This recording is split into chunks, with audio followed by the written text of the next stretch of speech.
Assunto para Fernanda Manhota, nossa analista de internacional. Pelo que eu vejo no fundo da tela, chegou muito bem da viagem que se fazia em Atlanta, nos Estados Unidos. Já está devidamente instalada aqui em São Paulo. Manhota, muito boa tarde, bem-vinda então ao Brasil e aqui à nossa cidade.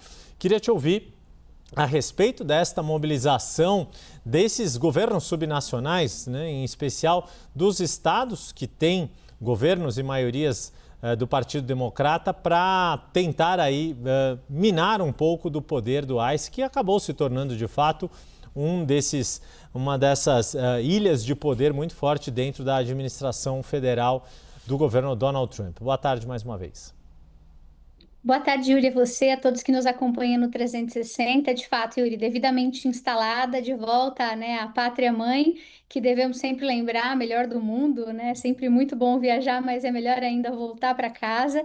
E tá claro com vocês aqui hoje em mais essa análise. É um dia importante, Yuri, porque esse movimento que faz a governadora Katie Hochul, né, lá de Nova York, ele muito provavelmente vai se desdobrar e desencadear para outras áreas dos Estados Unidos, e como você bem citou, pode se transformar sim num mecanismo de freio e contrapeso a ações federais dentro do contexto de grande autonomia, né, que tem muitas vezes estados, municípios, condados e enfim, nos Estados Unidos. Esse projeto dela em particular, ele me parece importante porque ele desencadeia, Yuri, pelo menos 3 consequências imediatas caso ele venha a ser aprovado, né? Como você disse, a perspectiva é bastante positiva, ele deve passar em Nova York e talvez sirva de modelo para ser adotado em outros lugares também. A primeira consequência imediata desse projeto seria, Yuri, um impacto direto na capacidade operacional do ICE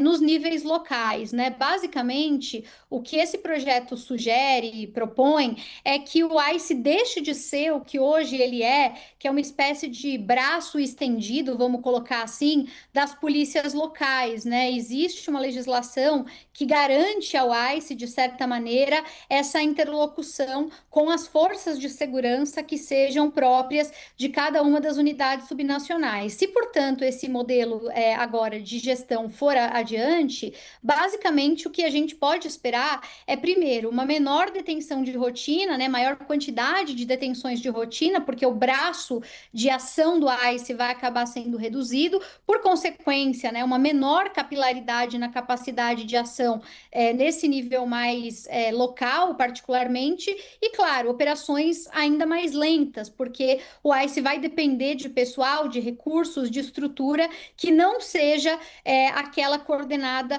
localmente. Esse seria um primeiro eixo, uma primeira frente de consequência.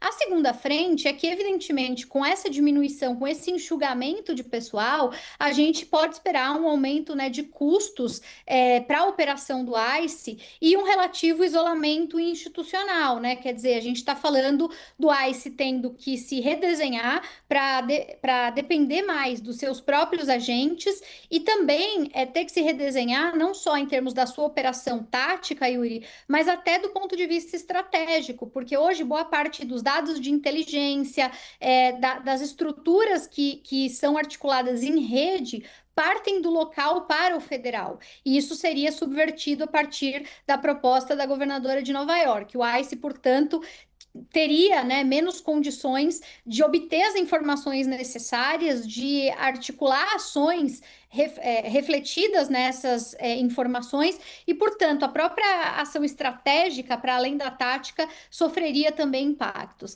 E como você bem citou logo na sua fala, o terceiro impacto, talvez, do ponto de vista político, que seja bastante importante, é o fato de que existe uma espécie de efeito dominó que isso pode causar em outros estados, né? Então, a gente está falando de um enfraquecimento que pode não ser apenas local e concentrado e restrito ao estado de Nova York, que, como você bem lembrou, é democrata, é usualmente mais progressista, mas pode também funcionar como uma outra força de contrabalanço federal que se manifesta em outros estados mais ou menos nessa mesma medida. O que vai obrigar o governo Trump a ter que rever uma série de medidas que têm sido, do ponto de vista ostensivo, bastante importantes, né? Inclusive para mostrar resultado, para colher efeitos eleitorais, mas que hoje não estão ancoradas no principal que seria de competência do governo central,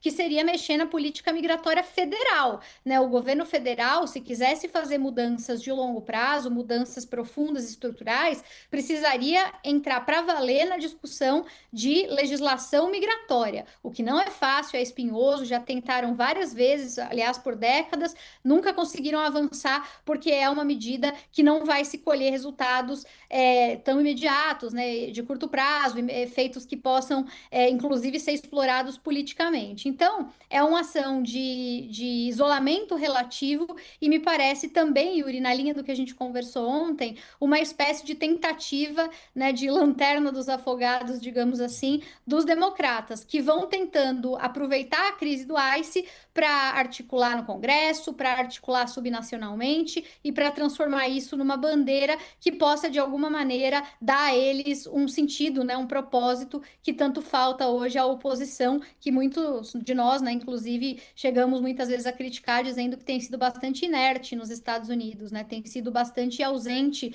na resposta institucional aos vários excessos que têm acontecido por lá, Yuri.